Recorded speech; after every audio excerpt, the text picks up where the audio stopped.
Para mí es auténticamente un privilegio, y además de un privilegio, un auténtico placer el poder estar compartiendo con ustedes durante esta tarde. Creo que mañana tendré otra exposición, pero la de mañana será sobre la ideología de género. Y en cualquier caso, aunque este está siendo un viaje intenso, hacía más de 20 años que yo no regresaba a México, y en 10 días tengo que recorrer 6 ciudades, lo cual es un poco apretado. Sin embargo, tengo que decir que para mí está siendo un auténtico privilegio, está siendo una fuente de alegría y desde luego una bendición indescriptible. Yo les voy a hablar esta tarde acerca del legado de la Reforma, y fundamentalmente vamos a hablar del legado de la Reforma porque, como ustedes saben, este año se cumplen los 500 años del inicio de la Reforma en 1517, y de hecho los evangélicos somos un fruto directo de esa reforma que comenzó en octubre de 1517. Por supuesto, como pueden imaginarse, el tema es un tema muy amplio. Yo mismo he escrito varios libros sobre el tema y me consta que podríamos estar hablando sobre esto durante muchas horas, pero quisiera tocar algunos puntos que me parecen importantes de lo que significó la Reforma, de cuál es su legado, de cuál es la herencia que nos ha llegado hasta nosotros. Y como quedarán muchos cabos sueltos, porque esto va a ser un vuelo de pájaros sobre el tema de la Reforma, creo que tendremos después algún tiempo para preguntas, por si desean que les aclare algo más o que podamos comentar algo más. Permítanme que empiece contándoles una historia sobre cómo empezó la Reforma. En el año 1513, un príncipe alemán que se llamaba Alberto de Brandeburgo y que tan solo tenía 23 años de edad, consiguió que le nombraran arzobispo de Magdeburgo y gestor administrador de la diócesis de Halberstadt. Tanto la diócesis de Halberstadt como el arzobispado de Magdeburgo eran muy importantes. Alberto era además muy joven y podría haberse dicho que ya había hecho con solo 23 años una carrera eclesiástica fulgurante y de éxito. Pero Alberto era muy ambicioso y al año siguiente decidió que quería ser también arzobispo de Maguncia y primado de Alemania. No era poco lo que quería Alberto con solo 24 años, porque el arzobispo de Maguncia, aparte de ser el obispo más importante de todo el imperio alemán, era una de las 7 personas que elegía al emperador de Alemania. En Alemania pensaban que la monarquía era una cosa tan seria que no podía dejarse que el hijo heredara al padre, porque el hijo podía ser un estúpido y poner en peligro el destino del imperio alemán. De modo que decidían que lo tenían que elegir 7 personas. Y era maravilloso ser el elector del emperador de Alemania. Los sobornos que podían caer sobre uno de los electores del emperador de Alemania eran verdaderamente astronómicos. Por ejemplo, cuando en esa época Carlos I de España quiso ser emperador de Alemania, aprovechó los metales preciosos que estaba recibiendo desde México y de Perú para acabar consiguiendo sobornar a los electores y convertirse en el nuevo emperador de Alemania. Si no hubiera tenido los metales preciosos de México y del Perú, seguramente Carlos I de España no hubiera sido emperador y la historia hubiera cambiado. Pero Alberto, que quería ser el elector y el obispo más importante de Alemania y además seguir siendo lo que había sido desde un año antes, tenía un problema. La ley católica, la ley canónica, no permitía acumular tantos cargos eclesiásticos. En otras palabras, Alberto, o eres una cosa o eres la otra, pero no puedes ser todas las cosas a la vez. Y esa era la ley. Pero claro, también hay que reconocer que la Iglesia Católica puede ser enormemente comprensiva. Y el Papa es un padre amoroso. De manera que le hizo saber a Alberto que podía recibir una dispensa y acumular todos y cada uno de los cargos eclesiásticos que quería, a cambio, eso sí, de pagar 24.000 ducados, que era una suma fabulosa. Esto era un negocio que beneficiaba a todos. Alberto iba a ser todo. Iba a tener 2 arzobispados, la administración de una diócesis, iba a ser el obispo más importante de Alemania y iba a poder elegir al emperador. El Papa, con ese dinero, iba a poder terminar las obras de la Basílica de San Pedro en Roma, el mayor templo de la cristiandad, el templo más alto del mundo todavía a día de hoy, que por supuesto costaba mucho dinero y era lo necesario para poder acabar de una vez aquella construcción. Como además Alberto necesitaba pagarle al Papa ya cash y no se podían esperar, le iba a prestar el dinero a la banca Figuer, con lo cual los banqueros Figuer estaban encantados, porque ellos también iban a hacer un negocio recibiendo cierto interés por el préstamo que le iban a hacer a Alberto. Y el emperador también se llevaba su mordida. Ustedes comprenderán que un negocio tan colosal no podía dejar al emperador de Alemania sin beneficios. Y no solo es que el Papa, Alberto de Brandeburgo, la banca Figuer y el emperador de Alemania podían estar contentos, es que además los habitantes de esas diócesis también iban a ser felices. Porque para que Alberto pudiera reunir ese dinero, el Papa le sugirió que en sus diócesis se predicara la bula de indulgencias, un documento que cuando se compraba permitía que la gente pudiera salir del purgatorio o pudiera sacar a algún familiar que estuviera padeciendo en el purgatorio. De modo que uno que sufría mucho porque sabía que su tía Gertrudis experimentaba terribles tormentos en el purgatorio, iba a tener al alcance de la mano sacarla de esos padecimientos. Es que verdaderamente la cosa no podía beneficiar a más gente. De hecho, era tan claro que cuando se permitió a la orden de los dominicos que fueran los encargados de vender la bula de indulgencias, incluso inventaron algunos lemas publicitarios muy difíciles de superar. Por ejemplo, uno de los predicadores dominicos, que se llamaba Johannes Tetzel, predicaba lo siguiente: en el momento en el que cae la moneda en el platillo, el alma sale volando hacia el paraíso. Reconozcan ustedes que es un pacto con Dios maravilloso. ¿Quién puede dar más por menos? Y aparentemente todo el mundo podía estar contento, porque incluso la gente más humilde, en el momento en el que depositaba la moneda en el platillo, podía tener la seguridad de que su tío Roque iba volando hacia el paraíso. Pero claro, las cosas a veces no son exactamente igual como aparecen en el papel y como los pensamos de cómo acaban sucediendo. Y un profesor de teología que enseñaba en la Universidad de Wittenberg, en Alemania, y que era un fraile agustino y que también era sacerdote, empezó a encontrarse con gente que venía a confesarse con él con el corazón verdaderamente cargado de angustia. Y uno tras otro llegaban hasta él y le decían: mire, padre Martín, yo quiero mucho a la tía Gertrudis, pero si pagamos la bula de indulgencias, no sé qué va a comer mi familia este domingo. O mire, padre Martín, nosotros queremos mucho al tío Hans, nos ayudó mucho cuando empezamos nuestra vida de familia, pero mis hijos no tendrán que ponerse este invierno si pagamos la bula de indulgencia. De modo que el negocio no beneficiaba igual a todos. Y Martín Lutero decidió que iba a escribir un documento discutiendo la bondad de la venta de indulgencias. De hecho, escribió 95 tesis y las clavó en la puerta de la iglesia de la Universidad de Wittenberg. No porque quisiera desafiar al Papa o desafiar a la iglesia, sino porque la puerta de la iglesia de la Universidad de Wittenberg era el tablón de anuncios de la universidad. Y era una invitación para que la gente discutiera y debatiera si efectivamente las indulgencias eran tan buenas o no lo eran. Lutero, por ejemplo, decía que si efectivamente el Papa podía sacar a la gente del purgatorio, ¿por qué no lo hacía gratis y por amor en vez de cobrándoles un dinero? Y, por supuesto, también decía que existía el peligro de que la gente pensara que simplemente dando dinero podía ir al cielo y se olvidaran de cuál era el mensaje del Evangelio. Y aparentemente esperaba que no iba a suceder nada más que una discusión en realidad de tipo teológico sin más consecuencias.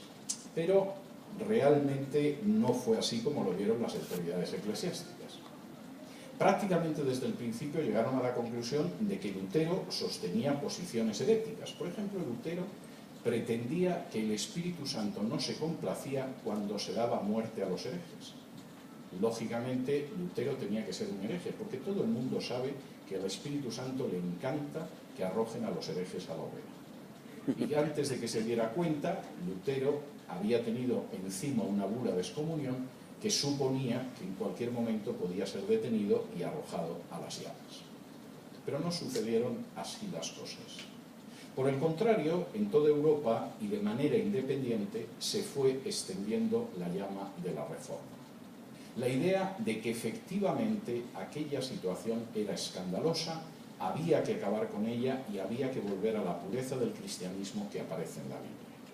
Y los próximos minutos, en la primera parte de esta exposición, me voy a dedicar a hablarles de 3 aportes espirituales de la Reforma. El primero fue devolver la Biblia al pueblo. Para la Reforma era enormemente importante que el pueblo pudiera volver a recuperar la Biblia. Durante más de un milenio, la Biblia había sido inaccesible, porque la mayoría de la gente no sabía leer y escribir, y porque además solamente se encontraban ediciones en latín, que estaban a la altura de ciertos clérigos, pero no de la gente normal. La Reforma insistió en que había que traducir la Biblia en el lenguaje normal de la gente. Ustedes tienen una traducción, seguramente la mayoría, que es la Reina Valera, que es precisamente una Biblia de la Reforma que buscaba devolver en español la Biblia al pueblo. Pero había que devolvérsela además porque es la única regla de fe y de conducta, o como decían, utilizando todavía el latín, los reformadores, sola escritura, la sola escritura. Si me acompañan ustedes a la segunda carta a Timoteo, aparece un conjunto de afirmaciones que permite entender por qué los reformadores decidieron de manera clara que lo primero que había que hacer era devolver la Biblia al pueblo. En la segunda carta a Timoteo, capítulo 3, y por cierto tengo que decir que la segunda carta a Timoteo es un escrito muy especial, porque es el último texto escrito por Pablo y es su testamento vital. Pablo escribió la segunda carta a Timoteo posiblemente unos días, quizá unas horas antes de ser ejecutado. En nuestras Biblias las cartas de Pablo no están por orden histórico, por orden cronológico, están desde la más larga, que es Romanos, hasta la más corta, que es Filemón, pero no es la forma en que se escribieron. Si las cartas de Pablo estuvieran en nuestra Biblia tal y como se fueron escribiendo, tendríamos primero Gálatas, y luego las 2 de Tesalonicenses, y luego las 2 de Corintios, y luego Romanos, y las cartas últimas, las pastorales, estarían en el orden primera de Timoteo, Tito y segunda de Timoteo.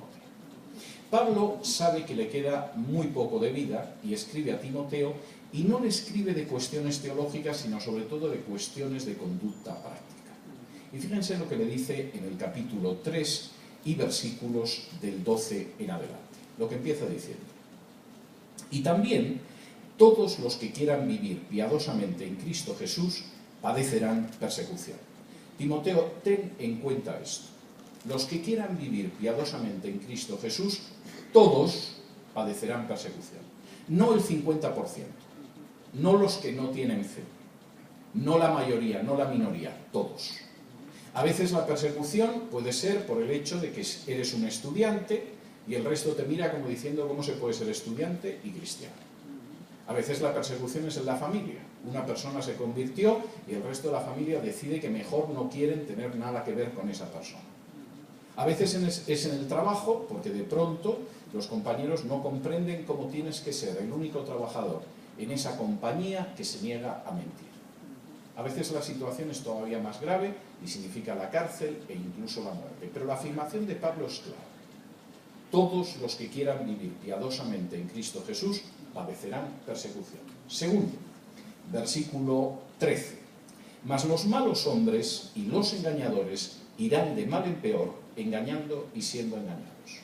Timoteo, no solo es que todos los que quieran vivir piadosamente en Cristo Jesús padecerán persecución, sino que te vas a encontrar con que la gente que engaña a los demás los va a seguir engañando e incluso se van a engañar a sí mismos.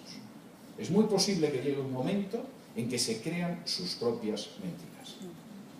Y parece como si en ese momento Timoteo, que está leyendo la carta de Pablo, dijera, bueno, vamos a ver, Pablo, ¿y qué hacemos entonces? Porque si nos espera la persecución y nos vamos a encontrar con gente que engaña y que se engaña, ¿qué hacemos? Fíjense lo que dice Pablo a partir del versículo 14. Pero persiste tú en lo que has aprendido y te persuadiste, sabiendo de quién has aprendido, y que desde la niñez has sabido las sagradas escrituras las cuales te pueden hacer sabio para la salvación por la fe que es en Cristo Jesús.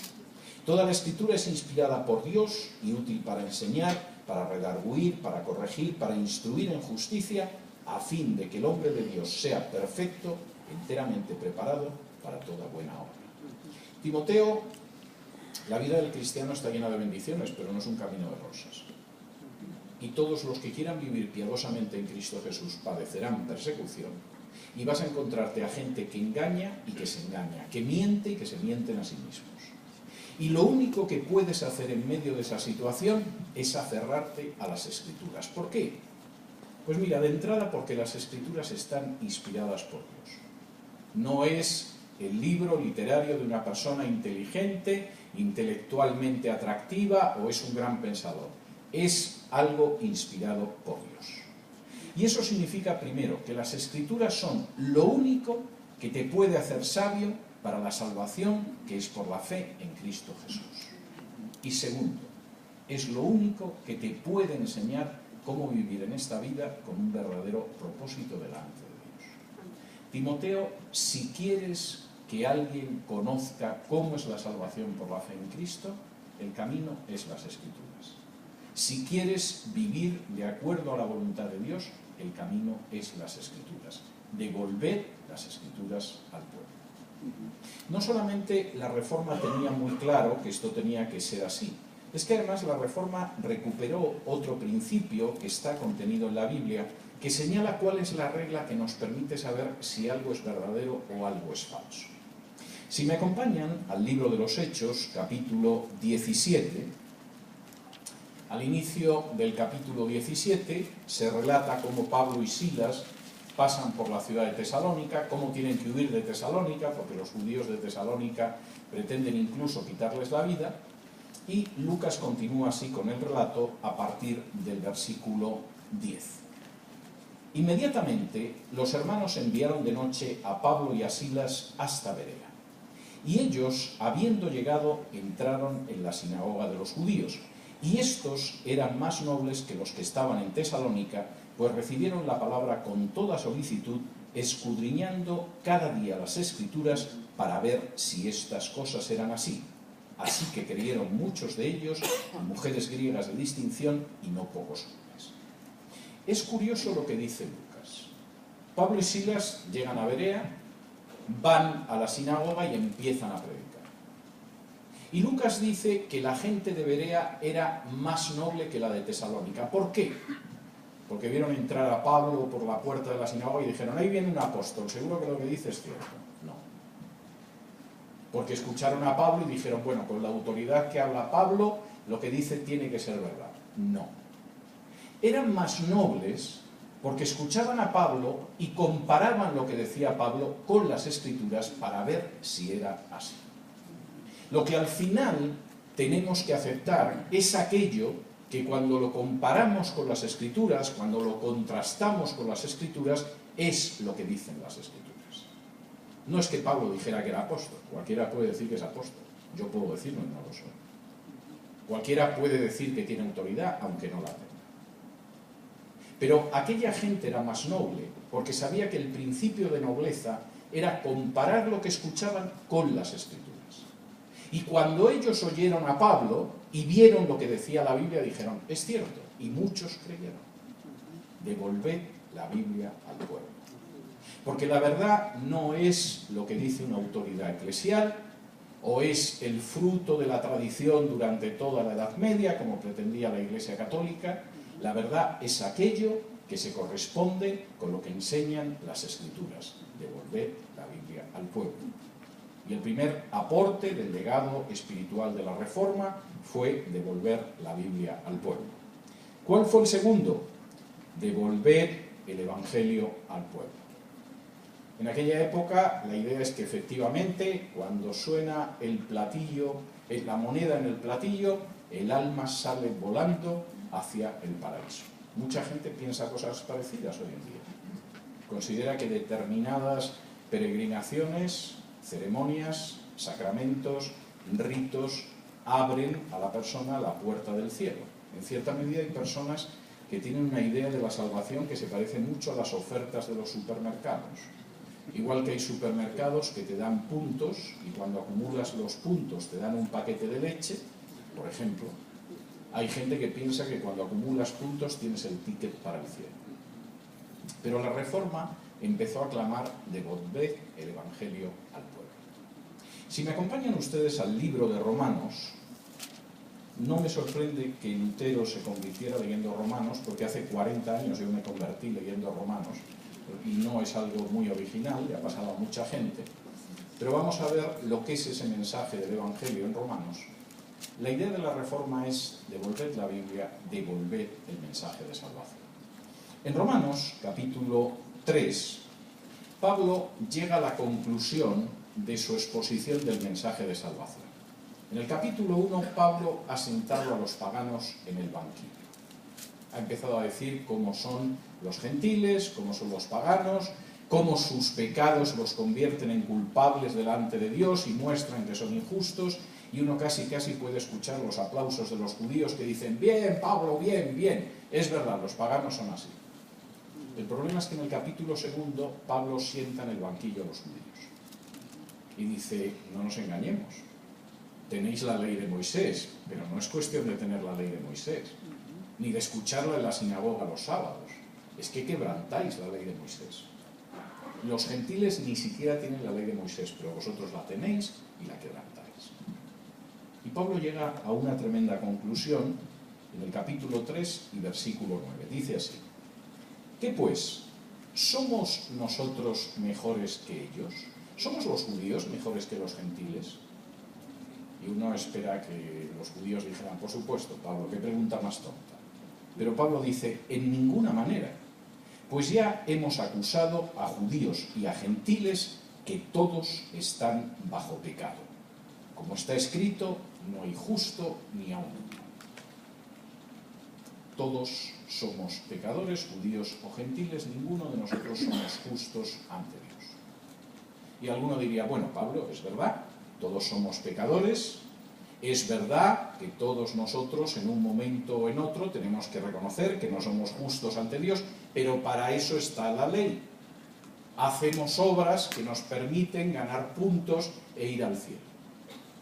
Y Pablo dice: no tenéis ni idea de cuál es la finalidad de la ley si pensáis eso. Versículo 19 de este capítulo 3. Pero sabemos que todo lo que la ley dice, lo dice a los que están bajo la ley, para que toda boca se cierre y todo el mundo quede bajo el juicio de Dios. No os engañéis. La ley no es un sistema de obtener puntos para el cielo. La ley lo que hace es que nos muestra que somos pecadores, nos hace que cerremos la boca y que nos demos cuenta de que por nuestros méritos no podemos salvarnos. Imagínense que se despiertan por la mañana y de pronto sienten un malestar general en todo el cuerpo. Les pesa la cabeza, se sienten muy mal, se llevan la mano a la frente, notan que está ardiendo, se ponen un termómetro y el termómetro marca 42 grados de fiebre. Y entonces, para curarse la fiebre, se comen el termómetro. Es exactamente lo mismo que hace la gente que cree que la ley los puede salvar. La ley, como el termómetro, nos muestra hasta qué punto somos culpables, hasta qué punto somos injustos, hasta qué punto no podemos por nuestros propios méritos salvarnos. Pero no puede hacer nada más. No podemos comernos la ley para salvarnos, de la misma manera que si nos comiéramos un termómetro, eso no nos quitaría ni un grado de fiebre. ¿Y entonces cuál es la salida, Pablo?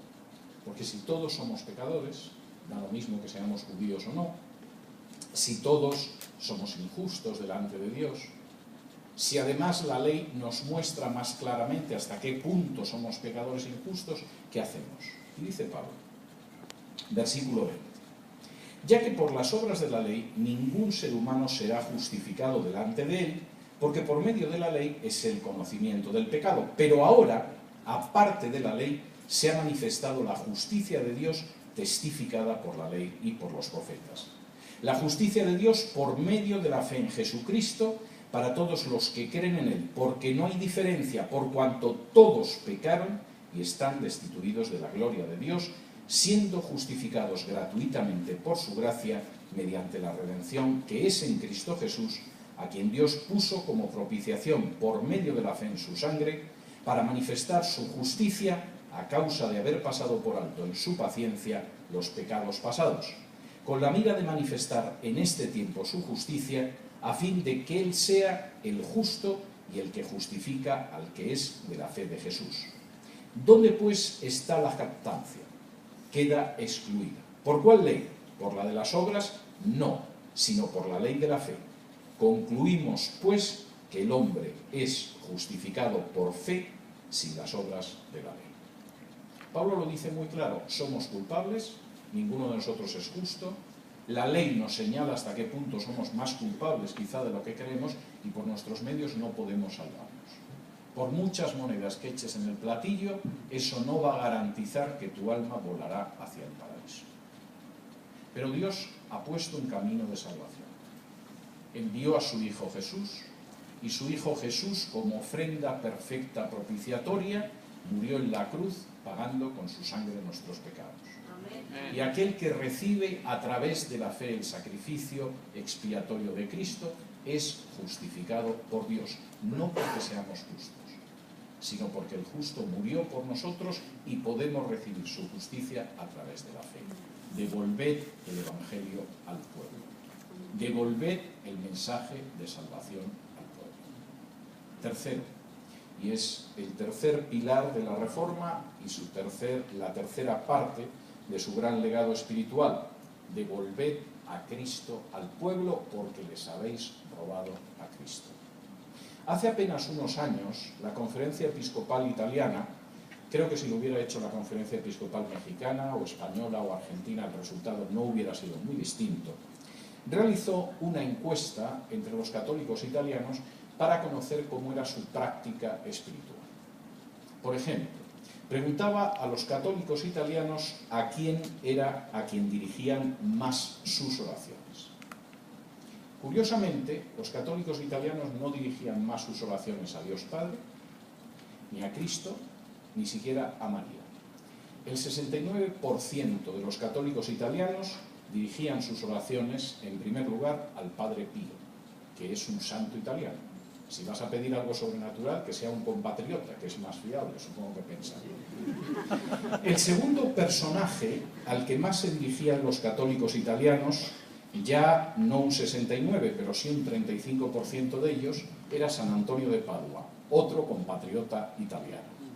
Si no se lo pedimos al Padre Pío, porque está muy ocupado, vamos a pedírselo a otro italiano, que es San Antonio de Padua. El tercer personaje, aunque este ya iba detrás, solo era un 19%, era otro santo italiano, San Francisco de Asís. De manera que los italianos, si tenían que pedir algo sobrenatural a alguien, más que pedírselo a Dios, pensaban en algún compatriota que estuviera en los cielos, especialmente el Padre Pío, que era un santo reciente. Los italianos, los católicos italianos, al parecer creían más en los santos que en las santas. No sé exactamente por qué llegaron a esa conclusión, las santas iban atrás en la lista, pero fíjense ustedes, de las tres santas a las que más se rezaba, la primera, Santa Rita, y la tercera, Santa Clara de Asís, también eran italianas. En segundo lugar iba la Madre Teresa, que no era italiana, pero bueno, tampoco está tan lejos en Albania. ¿Qué pasaba con otras prácticas religiosas de los católicos italianos? E insisto, no creo que los católicos italianos se diferencien mucho de los católicos de México o de Argentina o del Paraguay. Bueno, pues por ejemplo, a pesar de que la Biblia prohíbe directamente en Éxodo 20 y versículos 4 y 5 el culto a las imágenes, los católicos italianos, por supuesto, y es lógico en un católico, tenían imágenes. El 71% tenía en su habitación imágenes de culto.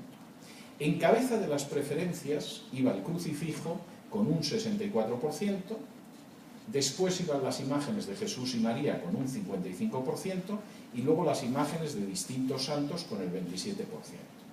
¿Saben ustedes cuántos el porcentaje de los católicos que tenía una Biblia en su casa? 2%. Que tenía una Biblia, no que la leyera, que la tenía. 2%. Ahora, esto, por muchas vueltas que le demos, no es cristianismo. Será piismo o imaginismo. o algún otro tipo de ismo, pero eso no es cristianismo, no tiene nada que ver con el cristianismo. Y la tercera reclamación de la Reforma fue precisamente la de devolver a Cristo al pueblo, porque habéis ido colocando a Cristo fuera del centro de la vida espiritual y después del Vaticano II sigue fuera del centro.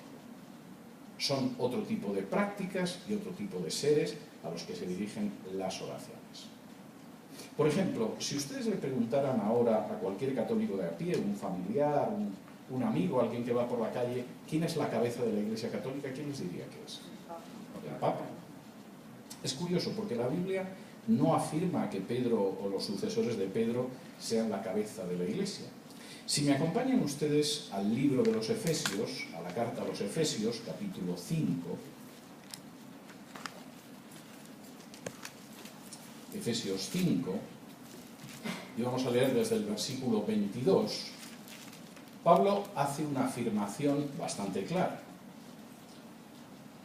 Efesios 5, del 22 en adelante.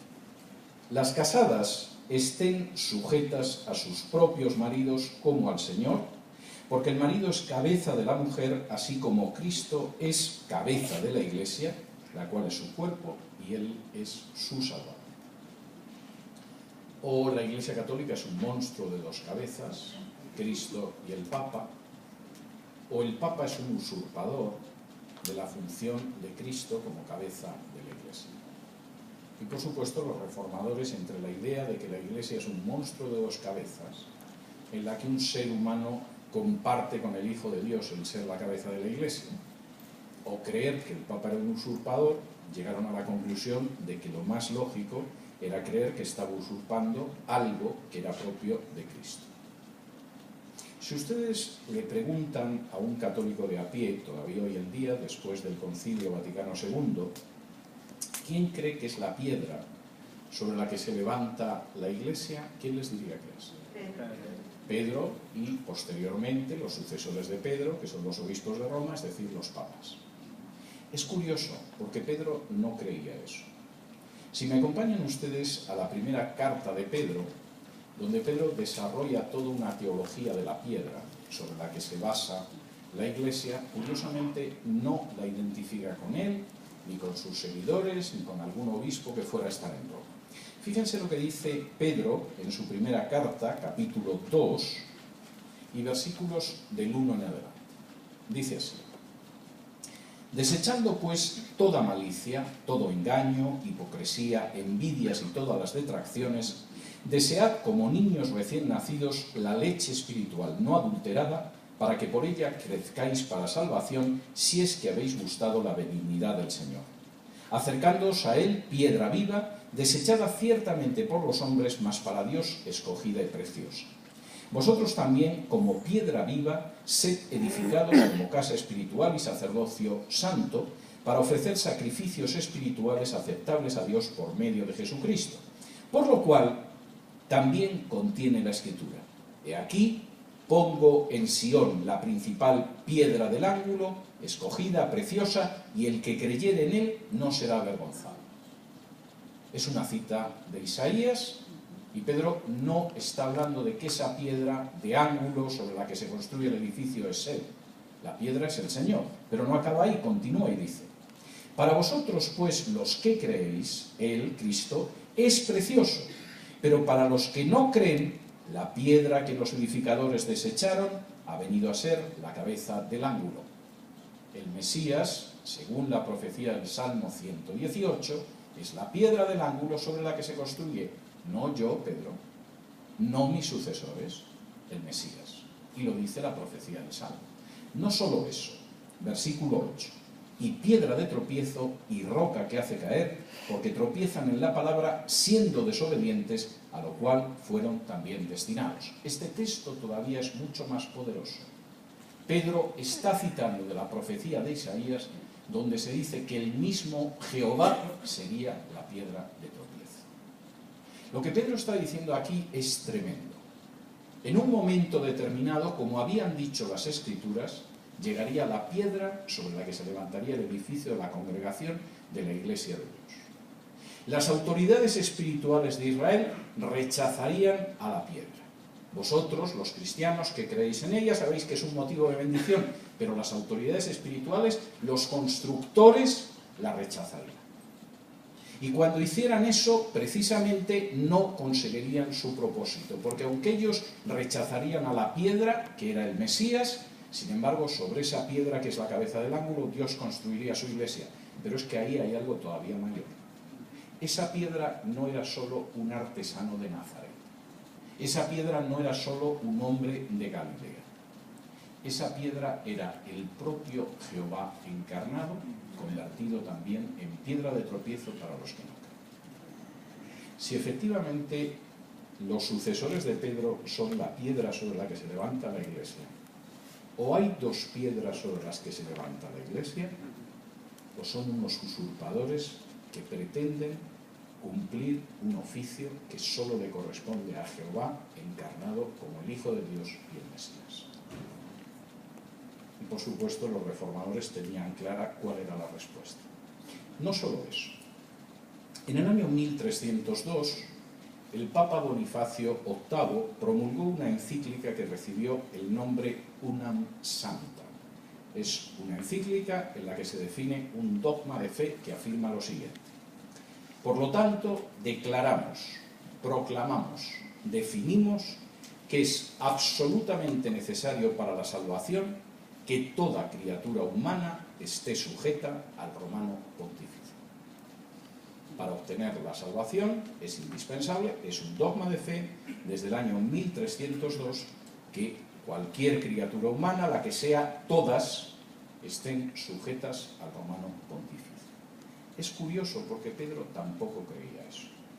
Si me acompañan ustedes al libro de los Hechos, capítulo 4, se contiene una intervención de Pedro verdaderamente notable sobre por dónde va la salvación y a quién está unida la salvación. Si leen ustedes el capítulo anterior de Hechos, cuenta como en cierta ocasión, yendo Pedro y Juan al templo, de pronto se encontraron con un pobre inválido.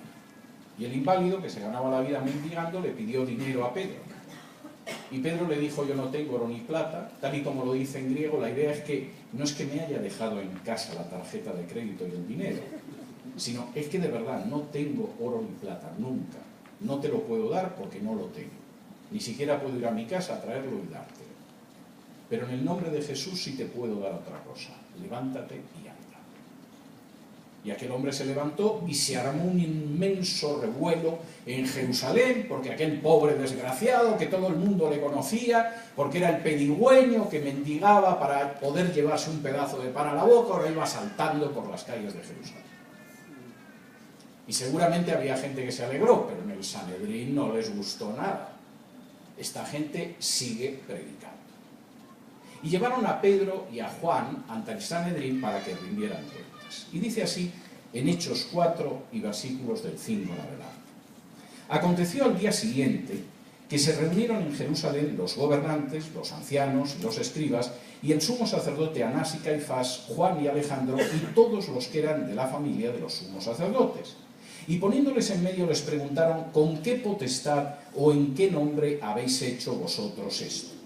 Entonces Pedro, lleno del Espíritu Santo, les dijo, gobernantes del pueblo y ancianos de Israel, puesto que hoy se nos interroga acerca del beneficio hecho a un hombre enfermo, de qué manera éste haya sido sanado, sea notorio a todos vosotros y a todo el pueblo de Israel, que en el nombre de Jesucristo de Nazaret, a quien vosotros crucificasteis y a quien Dios resucitó de los muertos, por él este hombre está en vuestra presencia sano. Se reúnen las familias de los sacerdotes, ahí están Anás, Caifás, Alejandro. Dice, pero vamos a ver, gentuza venida de Galilea, ¿a vosotros quién os ha dado autoridad para que os ocupéis de curar a este hombre? ¿En qué sinagoga habéis estudiado? ¿Quién os ha ordenado a vosotros rabinos? ¿Cuándo el Sanedrín os ha autorizado a predicar? Chusma. Y en ese momento, Pedro, que se ve que lo suyo no era la diplomacia, le dice, mira, Caifás, no nos vamos a engañar. En vez de estar contentos porque este pobre desdichado, que no podía moverse por sus propias fuerzas, ahora camina sobre sus pies, vosotros estáis ofendidos. Esto ya dice mucho de la catadura moral vuestra.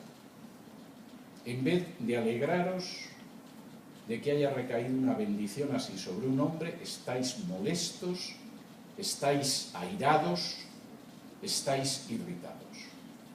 Bueno, pues os voy a decir cómo hemos llegado a este punto y que os sea notorio a vosotros y a todo el pueblo de Israel. Este hombre ha sido sanado en el nombre de Jesús de Nazaret, que es el Mesías. Por cierto, por si se os ha olvidado, vosotros lo crucificasteis. Sí, ya sé yo que se puede decir que efectivamente, en un sentido estricto, fueron legionarios romanos los que cargaron a Jesús con la cruz, lo clavaron y además le dieron una lanzada. Pero todos sabemos que fuisteis vosotros los que lo crucificasteis. Porque si vosotros no lo hubierais llevado ante Pilato, a Pilato ni se le hubiera pasado por la cabeza detener a Jesús y matarlo. Bueno, pues que os quede claro, a vosotros que crucificasteis a Jesús de Nazaret, que Dios lo ha levantado de entre los muertos. Os habéis lucido en esa medida. Pero además, no solo es que Dios lo ha levantado de los muertos, aquel al que vosotros crucificasteis. Es que además, versículo 11, este Jesús es la piedra reprobada por vosotros los edificadores, la cual ha venido a ser cabeza de ángulo. Al crucificar a Jesús, habéis cumplido la profecía del Salmo. Vosotros, los supuestos constructores y edificadores del pueblo de Israel, habéis rechazado la piedra de ángulo, pero esa piedra de ángulo es sobre la que Dios va a levantar. Y os vamos a decir otra cosa más, por si esto fuera poco. Versículo 12. Y en ningún otro hay salvación, porque no hay otro nombre bajo el cielo dado a los hombres en que podamos ser salvos. No hay otro nombre bajo el cielo dado a los hombres en que podamos ser salvos más allá del nombre de Jesús. Y si alguien pretende que mediante la sumisión a Él se obtiene salvación, es un usurpador y está tomando el lugar de Cristo. Devolver Cristo al pueblo. El mensaje espiritual de la Reforma en ese sentido no podía ser más claro. Habéis secuestrado la Biblia durante siglos, devolved las Escrituras al pueblo. Habéis secuestrado el mensaje del Evangelio de salvación al pueblo, devolved el Evangelio al pueblo. Habéis secuestrado a Cristo durante siglos, devolved a Cristo al pueblo, porque no hay otro nombre bajo el cielo dado a los hombres en el cual podamos ser salvos. Pero aunque la Reforma era un movimiento espiritual y ciertamente era una revolución espiritual y sin duda sacudió los cimientos de todo Occidente, la Reforma no se limitó a tener consecuencias espirituales. Cambió y transformó de manera positiva aquellas sociedades donde se recibieron los principios bíblicos recuperados por la Reforma y, por el contrario, aquellas sociedades, como fue el caso de España, a la que pertenecía el Imperio de las Indias, de donde saldría después México, que no recuperaron esos principios bíblicos, sino que por el contrario optaron por la contrarreforma, se vieron totalmente ayunas, totalmente privadas de recibir lo que la Reforma recuperó en otras áreas. En los próximos minutos quisiera detenerme, no puedo de manera exhaustiva y total, no puedo hablar de todas las áreas, pero déjenme que les comente algunas áreas en las que volver a la Biblia a través de la Reforma significó que las sociedades fueran distintas. Por ejemplo, un área es el trabajo. El trabajo empezó a ser mal visto en el seno del cristianismo en el siglo IV. El obispo Eusebio, escribiendo en el siglo IV, decía lo siguiente: dos formas de vida fueron dadas por la ley de Cristo a su Iglesia. Una es sobrenatural y sobrepasa la forma de vida común. Completa y permanentemente se separa de la vida común y ordinaria de la humanidad y se dedica al servicio de Dios solo. Esa es la forma perfecta de vida cristiana. Y la otra, más humilde, más humana, permite a los hombres dedicarse a la agricultura, al comercio y a otros intereses más seculares, al igual que a la religión, y una especie de piedad de segunda clase se le atribuye. Eusebio tiene una idea muy clara. Hay una vida espiritual de primera categoría, la del clero. El clero se retira única y exclusivamente a servir a Dios y por lo tanto vive en una especie de aristocracia, de superioridad espiritual. Y luego pues hay gente de segunda, gente que se dedica a cosas como el comercio, a ganarse la vida trabajando el campo, etc. Pueden ser cristianos, pero siempre serán cristianos de segunda categoría.